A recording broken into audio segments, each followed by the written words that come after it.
Hello दोस्तों, welcome to commerce session with confidence. My name is Aman.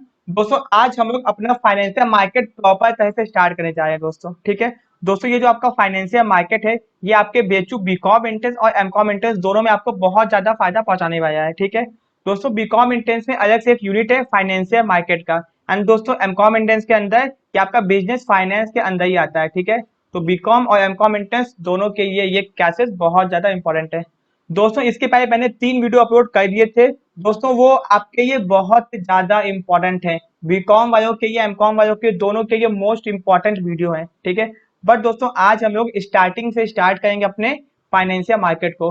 दोस्तों हम लोग एकदम बेसिक से एकदम एडवांस तक जाएंगे एंड सब चीजों को अच्छे से समझेंगे। दोस्तों जिसको भी इसका पीडीएफ चाहिए वो हम लोग के कॉन्टैक्ट नंबर पे कॉन्टैक्ट कर सकता है दोस्तों, एंड हम लोगों की एंड्रॉइड ऐप डाउनलोड कर सकता है, जहाँ पे उसको बहुत सारे पीडीएफ नोट्स मिल जाएंगे। अगर आपको प्रॉपर तरह से तैयारी करनी है तो आप लोग हम लोग का प्रीमियम कोर्स को ज्वाइन कर सकते हैं दोस्तों। ठीक है, जिनको नहीं पता मैं उनको बता दूं, हम लोग आने वाले ऑल इंडिया बीकॉम और एमकॉम एंट्रेंस की तैयारी करवाए हैं, जिसके लिए हम लोग ने बहुत सारे वीडियोस अपलोड कर दिए हैं दोस्तों, जो कि आपके बीएचयू बीकॉम और एमकॉम में कुछ ज्यादा ही मदद करेंगे। ठीक है, तो दोस्तों आते हैं अपने टॉपिक के ऊपर। ठीक है, एंड दोस्तों एक चीज और, जिसको भी वीडियोस नहीं मिलते हैं वो सीधे कॉमर्स नेशन चैनल को ओपन करे एंड प्लेलिस्ट में जाए, वहां पे उसको आपके सारे वीडियोस आपको मिल जाएंगे।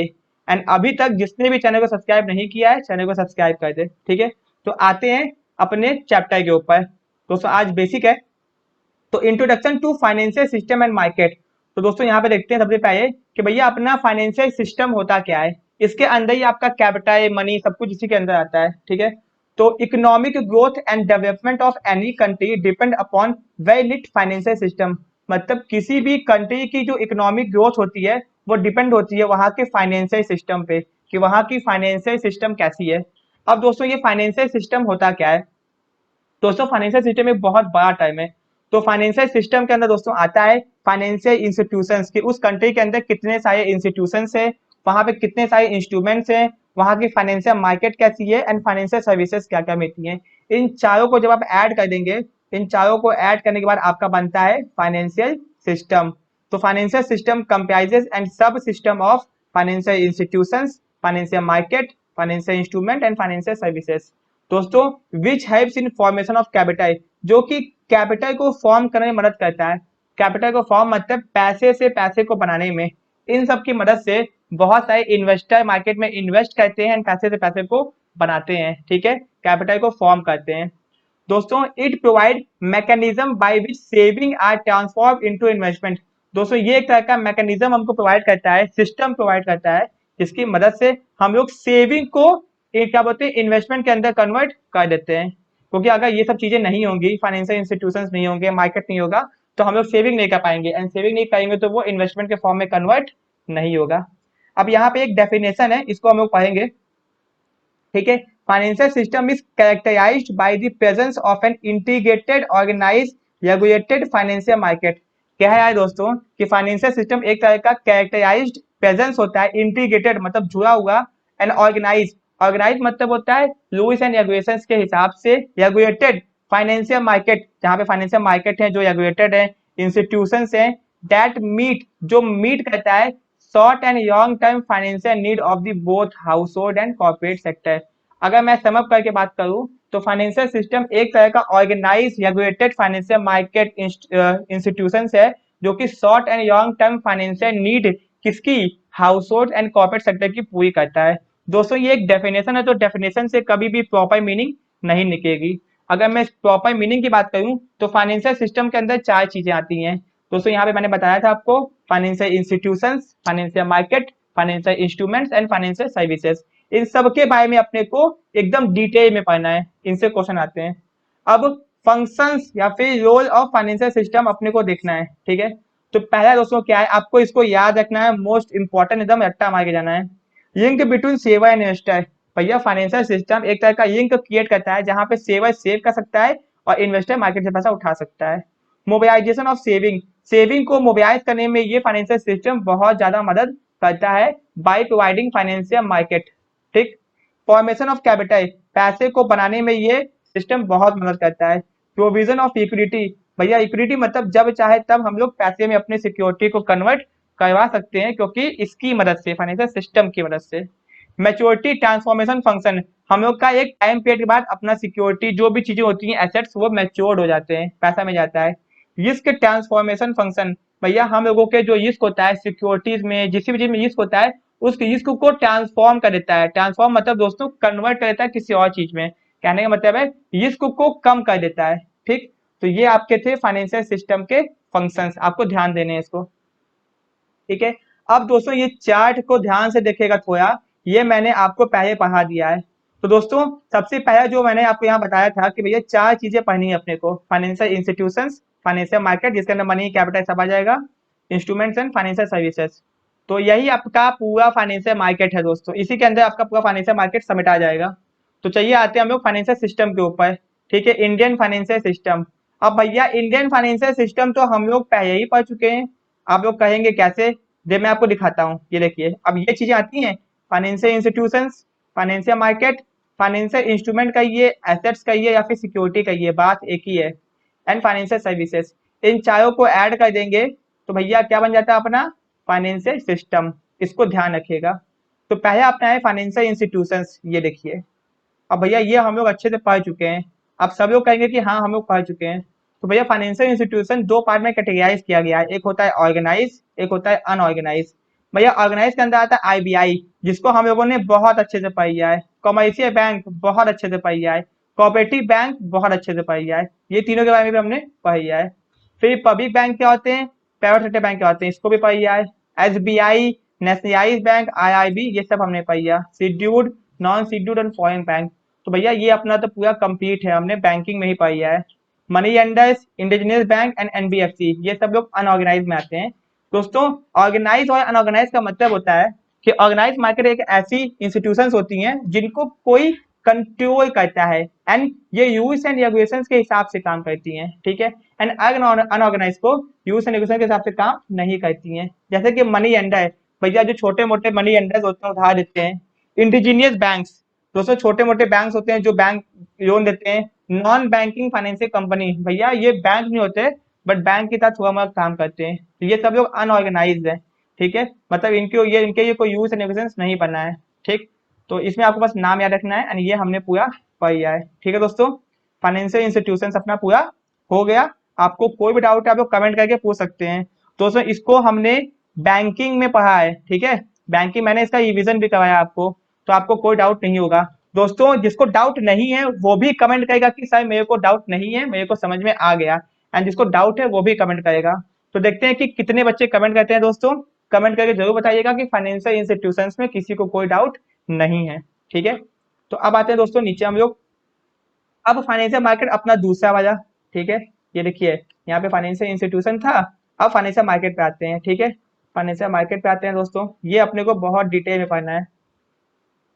ठीक है, अब दोस्तों ये देखिए फाइनेंशियल मार्केट में दोस्तों दो होता है, ऑर्गेनाइज और अनऑर्गेनाइज। दोस्तों ऑर्गेनाइज का मैंने आपको बता ही दिया है, जो यूज एंड रेगुलेशंस के हिसाब से काम करता है, जिसको कंट्रोल किया जाता है। ठीक है, एंड अनऑर्गेनाइज जिसके अंदर ये सब चीजें नहीं होती हैं। अब दोस्तों जो ऑर्गेनाइज मार्केट होता है वो दो होता है, कैपिटल मार्केट और मनी मार्केट। तो दोस्तों पहले यहाँ पे मैं एक डिफरेंशिएशन कर दूं। कैपिटल मार्केट होता है for the long term, money market होता है फॉर द शॉर्ट टर्म। इसको आप लोग याद कर लीजिएगा। कैपिटल मार्केट होता है अगर किसी को भी पैसा चाहिए कम टाइम के लिए तो वो जाएगा मनी मार्केट में, और किसी को भी पैसा चाहिए लॉन्ग टाइम के लिए तो वो जाएगा कैपिटल मार्केट में। ठीक है, अब दोस्तों कैपिटल मार्केट को कंट्रोल करता है सेबी, एंड मनी मार्केट को कंट्रोल करता है आईबीआई। तो दोस्तों इसको याद कर लीजिए, मैंने आपको बताया भी एक बार, आप लोग इसको याद कर लीजिए। अब दोस्तों अपना जो कैपिटल मार्केट है, अब सब बच्चे कहेंगे सर कैपिटल मार्केट तो दो पार्ट में डिवाइड है, आपका प्राइमरी मार्केट और सेकेंडरी मार्केट। ठीक है ना, पर दोस्तों ऐसा नहीं है, आपका जो कैपिटल मार्केट है वो तीन पार्ट में डिवाइड किया गया है, अगर आप लोग लॉजिक एंड अच्छी बुक से पढ़ेंगे तो। पहला है इंडस्ट्रियल सिक्योरिटीज मार्केट, दूसरा है गवर्नमेंट सिक्योरिटीज मार्केट, तीसरा है लॉन्ग टर्म लोन मार्केट। ठीक है, तो दोस्तों अब नीचे आते हैं। इंडस्ट्रियल सिक्योरिटी जो मार्केट है उसके अंदर दो है, प्राइमरी मार्केट जिसको न्यू इशू मार्केट कहते हैं, जहां पे पहली बार सिक्योरिटी को इशू किया जाता है, ठीक, first time. And secondary market जिसको stock market and stock exchange भी कहा जाता है। दोस्तों बहुत कंफ्यूजन की बात है ये, सेकेंडरी मार्केट को स्टॉक मार्केट और स्टॉक एक्सचेंज भी कहा जाता है। ठीक है, तो ये आपके इंडस्ट्रियल सिक्योरिटीज मार्केट के अंदर आता है। गवर्नमेंट के दोस्तों अंदर आता है गेट एज मार्केट, ठीक है। गेट एज मार्केट मतलब दोस्तों जहां पे गवर्नमेंट की सिक्योरिटीज को खरीदा बेचा जाता है। लॉन्ग टर्म लोन मार्केट मतलब जहां से हम लोग लॉन्ग टाइम के लिए लोन लेते हैं, ठीक है। तो बस दोस्तों आपको ये नाम पता होने चाहिए, इसके अंदर ये दोनों आते हैं। तो अगर आपको ये नहीं भी याद करना है तो आप लोग ये याद कर लीजिए कि आपका जो कैपिटल मार्केट होता है वो दो पार्ट में डिवाइडेड है, प्राइमरी मार्केट और सेकेंडरी मार्केट। ये तो दो नाम है जो आपको पता होने चाहिए। गवर्नमेंट सिक्योरिटी मार्केट जिसको गेट एज मार्केट कहते हैं, जहां पे गवर्नमेंट की सिक्योरिटी को खरीदा और बेचा जाता है दोस्तों, ठीक है। अब दोस्तों ये आपका जो मनी मार्केट है, मनी मार्केट के अंदर अपने को मनी मार्केट के इंस्ट्रूमेंट्स के बारे में पढ़ना है, जिसके लिए मैंने पहले ही वीडियो बना दिया है, बट मैं आपको अभी फिर से बताता हुआ चलूंगा सब कुछ, ठीक है। तो कोई दिक्कत की बात नहीं है। तो अपने को इन सब के बारे में पढ़ना है।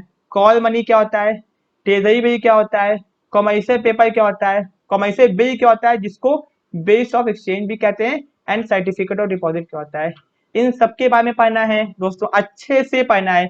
सबका मिनिमम मैक्सिमम मैच्योरिटी किसमें रिस्क होता है, कौन सा सिक्योर्ड है, कौन सा अनसिक्योर्ड है, ये सब हम लोग अभी आगे पढ़ेंगे। तो दोस्तों इस चार्ट को ध्यान से देखिएगा, मैंने बहुत मेहनत से बनाया है दोस्तों, ठीक है। तो पहले अपना ऑर्गेनाइज, अनऑर्गेनाइज। ऑर्गेनाइज के अंदर दोस्तों कैपिटल मनी, कैपिटल के अंदर ये तीन आते हैं, ठीक है। मनी के अंदर ये सब आते हैं, फिर इसके अंदर दो आते हैं, ठीक, ये हो गया। फिर दोस्तों अनऑर्गेनाइज के अंदर वही money lenders, indigenous bankers and NBFC, ठीक है। तो ये मैंने आपको नॉन बैंकिंग फाइनेंशियल कंपनीज, ठीक है। तो अब हम लोग स्टार्टिंग करते हैं अपना। अब दोस्तों ये ऑर्गेनाइज मार्केट क्या होता है यहाँ पे अच्छे से देखेंगे, ठीक है। ऑर्गेनाइज मार्केट क्या होता है यहाँ पे अच्छे से देखेंगे दोस्तों। ऑर्गेनाइज मार्केट, ठीक है, in organize market they are standardize rule, मतलब नियम होते हैं, रेगुलेशंस होते हैं, गवर्निंग दे फाइनेंशियल डीलिंग। भैया हर एक काम के ये नियम कायदे कानून होते हैं। They are also high degree of institutionalisation, institutionalisation इसका मतलब हर चीज के ये इंस्टीट्यूशंस बने हुए हैं, संस्थाएं बनी हुई हैं। एंड इंस्ट्रूमेंटाइजेशन मतलब हर चीज के ये इंस्ट्रूमेंट्स है, मतलब कि एसेट्स हैं, सिक्योरिटीज होती हैं। इस बात को ध्यान रखिएगा कि इंस्टीट्यूशनलाइजेशन एंड इंस्ट्रूमेंटाइजेशन दोनों यहाँ पे होता है, ठीक है। Strict supervision and control by IBI. भैया ऑर्गेनाइज मार्केट को आईबीआई कंट्रोल करता है, आईबीआई एंड सेबी दोनों कंट्रोल करते हैं। अब नीचे देखते हैं कौन किसको करता है। ऑर्गेनाइज मार्केट भैया अपने दो पार्ट में डिवाइडेड था, कैपिटल मार्केट और मनी मार्केट। तो अपने आते हैं कैपिटल मार्केट में। Capital market is a market for financial assets which have a long और इंडेफिनिट मैच्योरिटी। अगर आपको लंबे समय के लिए पैसा चाहिए तो हम लोग कैपिटल मार्केट में उठाते हैं, ठीक है। Generally it deal with long term security with have a maturity period above 1 year. याद रखिएगा, बहुत बार पूछा है। कैपिटल मार्केट में अगर किसी को लंबे समय के पैसा चाहिए तो वो कैपिटल मार्केट से उठाता है, ठीक है। अब यहाँ पे कुछ फीचर्स है, देख लेते हैं। Important component of financial system, ठीक है। Market for long term fund, ठीक है। Facilitate borrowing and lending of fund, ये मदद करता है बोरोइंग और उधार लेने उधार देने में। हेल्प्स इन रेजिंग कैपिटल, किसी को कैपिटल चाहिए ये मार्केट मदद करता है।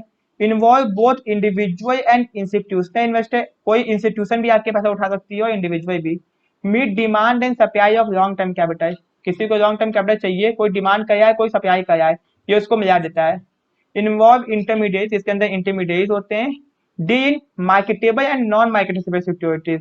अब दोस्तों मार्केटेबल सिक्योरिटी वो होती है जिनको खरीदा बेचा जाता है, नॉन मार्केटेबल सिक्योरिटी वो होती है जिनको खरीदा बेचा नहीं जाता है, ठीक है। तो चलिए देखते हैं। जैसे एग्जांपल के तौर पे मार्केटेबल सिक्योरिटी आए shares, government security, mutual funds, UTI units, BII debenture, ये सब हो गए।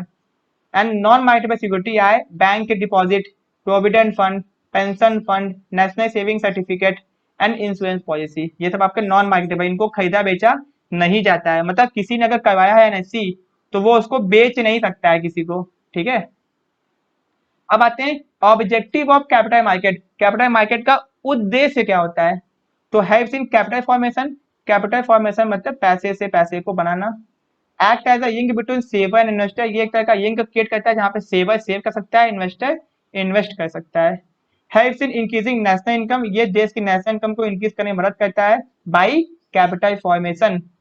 Facilitate buying and selling of security, securities को खरीदने और बेचने में मदद करता है। Channelising fund from unproductive to productive resource, भैया ये क्या करता है ये मार्केट, जो भी अनप्रोडक्टिव फंड होता है उसको प्रोडक्टिव रिसोर्स के अंदर कन्वर्ट कर देता है। क्योंकि पैसा घर में है तो ये मार्केट लोगों को इंड्यूस करता है कि आइए इन्वेस्ट कीजिए, जिससे पैसा का यूटिलाइजेशन होता है। मिनिमाइज स्पेक्युलेटिव एक्टिविटी, अंदाजा लगाना जितने भी काम होते हैं ये मार्केट उनको कम करता है। Being stability in the value of stock, आपके जो स्टॉक है। अब दोस्तों स्टॉक क्या होता है, तो आपके ये आज का क्वेश्चन कि स्टॉक क्या होता है, ठीक है दोस्तों, शेयर एंड स्टॉक ये क्या होता है, ठीक है दोस्तों, कमेंट करके जरूर बताइएगा आपके ये आज का क्वेश्चन, ठीक है। तो being stability in the value of stock के अंदर ये स्टेबिलिटी क्या आता है, promote economic growth, economic growth को प्रमोट करता है। Play important role in the under develop country, भैया जो कंट्री अंडर डेवलप है वहां के ये बहुत ज्यादा मदद करता है। दोस्तों आपके एक इन्फॉर्मेशन, ठीक है, मैं आपको बताता हूँ कि इंडिया की एक कंपनी है टाटा कंपनी टीसीएस, ठीक है। तो टीसीएस कंपनी का जो टोटल वैल्यू है वो पाकिस्तान का जो स्टॉक एक्सचेंज है वहां के 595 कंपनी को मिला के टीसीएस का अकेले का उतना नेट वर्थ है, ठीक है। तो ये आज के आपका इन्फॉर्मेशन था। तो आप सोच लीजिए कि पाकिस्तान के स्टॉक एक्सचेंज के सारे कंपनी को मिला लीजिए, 525 जो भी लिस्टेड है वहां पे, मतलब जो लिस्टेड कंपनी है उनका टोटल वैल्यू, ठीक है, एंड टीसीएस का अकेले का उतना अकेले है। तो हम लोग कितना आगे आप सोच सकते हैं, बस हमारे यहाँ की एक कंपनी। अब दोस्तों कैपिटल मार्केट 3 पार्ट में डिवाइडेड है, मैंने आपको बताया था। गवर्नमेंट सिक्योरिटी मार्केट जिसको गेट एज मार्केट भी कहते हैं, लॉन्ग टर्म लोन जब हम लोग लॉन्ग टर्म का लोन लेते हैं, एंड इंडस्ट्रियल सिक्योरिटी मार्केट, ठीक है, जिसके अंदर प्राइमरी मार्केट और सेकेंडरी मार्केट आता है, ठीक है। अब दोस्तों इंडस्ट्रियल सिक्योरिटी मार्केट को देख लेते हैं क्या बताता है। Industrial security market, market for industrial security, जैसे कि equity share, ordinary share, debenture, bond, preference share, तो इसको इंडस्ट्रियल सिक्योरिटीज मार्केट कहते हैं। It is a market where industrial concern, जो कि इंडस्ट्रियल कंसर्न होती हैं, ये कैपिटल डेप्ट इशूइंग अप्रोप्रिएट इंस्ट्रूमेंट, अच्छे खासे इंस्ट्रूमेंट इशू करके पैसा उठाते हैं जो भी अप्रोप्रिएट है। अब ये दो पार्ट में डिवाइडेड है, प्राइमरी और सेकेंडरी मार्केट। प्राइमरी मार्केट को न्यू इशू मार्केट कहते हैं, जहां पे first time company share issue करती है, डिबेंचर इशू करती है, सिक्योरिटी इशू करती है। एंड सेकेंडरी मार्केट जिसको सेकंड हैंड मार्केट भी कहते हैं, सेकंड हैंड सिक्योरिटी मार्केट जिसको स्टॉक मार्केट और स्टॉक एक्सचेंज भी कहते हैं। दोस्तों यहाँ पे मैं कंफ्यूजन आपकी दूर करता हूँ।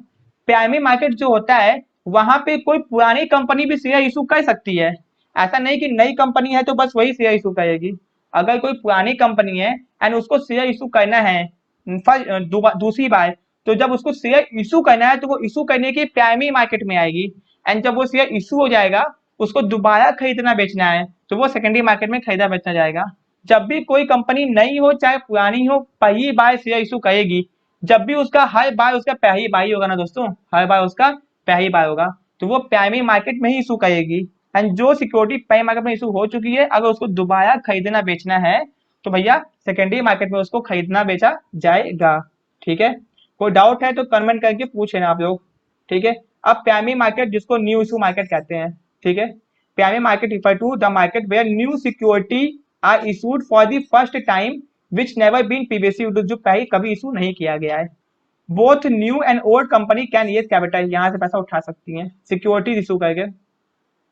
अब फीचर पढ़ लेते हैं इसका। Market for long term equity capital, हाँ उठा सकते हैं भैया, इक्विटी शेयर लंबे समय की है। Security issue first time, security issue directly by company to investor, company directly investor से पैसा उठाती है, ठीक। पर जैसे कि जो हम लोग प्राइमरी मार्केट में पैसा उठाते हैं उसका पर्पज होता है कि नया बिजनेस स्टार्ट करिए, बिजनेस को एक्सपैंड करिए, बिजनेस को मॉडर्नाइज करिए, एग्जिस्टिंग बिजनेस को, ये सब के उठाते हैं, ठीक है। अब दोस्तों functions of new issue market, ठीक है, क्या क्या है। Origination, underwriting and distribution of new issue. अब दोस्तों ये तीन नाम आपको याद रखने हैं। ओरिजिनेशन का मतलब होता है कि भैया न्यू इशू मार्केट का फंक्शन क्या होता है, refer to work of investigation, analysis, processing of new project proposal. मतलब कि भैया इसके अंदर हम लोग ओरिजिनेशन का काम करते हैं कि कैसे किसी भी नए प्रोजेक्ट के बारे में इन्वेस्टिगेशन करें, उसको एनालाइज करें, ठीक है, नए प्रोजेक्ट जहाँ पे पैसा इन्वेस्ट करना है, ठीक है। Underwriting of new issue, underwriting दोस्तों एक तरह का कॉन्ट्रैक्ट होता है कंपनी के बीच में और अंडरराइटर के बीच में, ठीक है। यहाँ पे अंडरराइटर बोलता है कंपनी को कि भैया हम आपका शेयर बिकवा देंगे, अगर नहीं बिकवा पाएंगे तो हम खुद खरीद लेंगे पूरा या तो आधा, एंड उसके बदले कमीशन चार्ज करेंगे। अब जब हम लोग आगे देखेंगे, ठीक। एंड डिस्ट्रीब्यूशन, उसको बिकवाने का, डिस्ट्रीब्यूट करवाने का मार्केट में, ये तीन काम होता है न्यू इशू मार्केट का। ओरिजिनेशन जहाँ पे पहली बार शेयर, डिबेंचर, सिक्योरिटी इशू होती है उसको अंडरराइटिंग किया जाता है एंड डिस्ट्रीब्यूट भी किया जाता है, ठीक। अब रोल ऑफ न्यू इशू या फिर प्राइमरी मार्केट, कैपिटल फॉर्मेशन, पैसा बनता है यहाँ पे। लिक्विडिटी, आप मतलब पैसा जब चाहते आप यहाँ से उठा सकते हैं। डाइवर्सिफिकेशन ऑफ रिस्क, रिस्क बहुत कम होता है। Reduction in cost, and come खर्चे में ज्यादा पैसा उठा सकते हैं ज्यादा टाइम के, लॉन्ग टाइम के लिए। ठीक, एडवांटेज क्या है, हम लोग की सेवर्स की सेविंग क्या होती है, मोबाइलाइज होती है। Channelising of saving for productive use अच्छी जगह इस्तेमाल होता है। Source of large supply of fund, ज्यादा पैसा उठा पाते हैं। एंड रैपिड इंडस्ट्री की बहुत ज्यादा तेजी से ग्रोथ होती है इसके कारण, क्योंकि इंडस्ट्रीज को पैसा आसानी से मिल जाता है। ठीक है, अब दोस्तों बहुत ही important topic, method of issue in new security market, कैसे कैसे न्यू इशू मार्केट के अंदर शेयर इशू कोई भी सिक्योरिटी इशू किया जाता है। तो पहला है पब्लिक इशू बाय प्रोस्पेक्टस। भैया प्रोस्पेक्टस एक तरह का डॉक्यूमेंट होता है जिसकी मदद से कंपनी लोगों को इनवाइट करती है कि आओ मेरे कंपनी का शेयर खरीदो। तो कंपनी कभी कभी डायरेक्ट बेच देती है, कभी कभी शेयर थ्रू इंटरमीडिएट की मदद से बेचती है, या फिर अंडरराइटिंग प्लेसमेंट मतलब अंडरराइटिंग कर देती है, वही अंडरराइटिंग के साथ कॉन्टेक्ट करके। ठीक है, अब ऑफर फॉर सेल, ये भी एक तरीका होता है जिससे कंपनी अपने शेयर डिबेंचर सिक्योरिटीज को बेचती है। इसके अंदर कंपनी करती क्या है, कंपनी इशू और agree to sell the security for sale of certain issue houses. कुछ इशू हाउसेस होते हैं या फिर कुछ इंस्टीट्यूशंस होते हैं, उनको फिक्स प्राइस पे इशू कर देती है, अब बाद में वो लोग आगे अपना इशू करते हैं या फिर बेचते हैं जैसे भी। ठीक है, तो मतलब ये कंपनी इन इशू हाउसेस को एंड इंस्टीट्यूशन को बेच देती है और वो लोग आगे अपना इशू करते हैं। ठीक, प्लेसमेंट मेथड जिसको प्राइवेट प्लेसमेंट भी कहते हैं, कंपनी प्राइवेटी से इशू कर देती है, प्राइवेटी मतलब रिश्तेदार नातेदार दोस्त यार को इशू कर देती है, ये इसको बोलते हैं प्राइवेट प्लेसमेंट। टेंडर मेथड, जिसका ना दोस्तों टेंडर निकाला जाता है। टेंडर मतलब इशू की जो प्राइस होती है वो डिटरमाइन नहीं होती है, कंपनी क्या करती है बहुत सारे इन्वेस्टर्स को बुलाएगी एंड वहां पे इशू टेंडर करेगी मतलब नियामी करेगी, उसके हिसाब से जो ज्यादा बोई लगाएगा उसको शेयर मिल जाएगा। ठीक, राइट इशू, दोस्तों राइट इशू एक तरह का तरीका होता है जब भी कंपनी शेयर इशू करती है तो जो उसके पहले शेयर होल्डर होते हैं, जो फर्स्ट जो भी कंपनी के एग्जिस्टिंग शेयर होल्डर होते हैं, पहले से शेयर होल्डर होते हैं, तो उनसे पूछती है कि क्या भैया आपको शेयर चाहिए। वो लोग अगर कहते हैं नहीं चाहिए तो नहीं करती, अगर कहते हैं कि हमको चाहिए तो हाँ उनको शेयर इशू करती है जितना उनके पास पहले से है। फिर से बता रहा हूँ दोस्तों, राइट इशू एक तरह का इशू होता है जब भी कोई कंपनी शेयर इशू करती है तो अपने पुराने शेयर होल्डर से पूछती है कि भैया आपको क्या शेयर चाहिए, हम दोबारा इशू कर रहे हैं।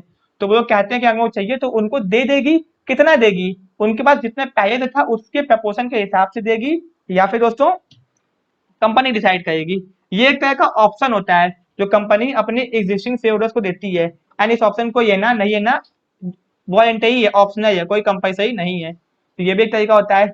बोनस इशू, इसमें कंपनी क्या करती है, जब कंपनी के पास फ्री रिजर्व होता है तो कंपनी लोगों को डिविडेंड बांटने के बजाय शेयर इशू कर देती है।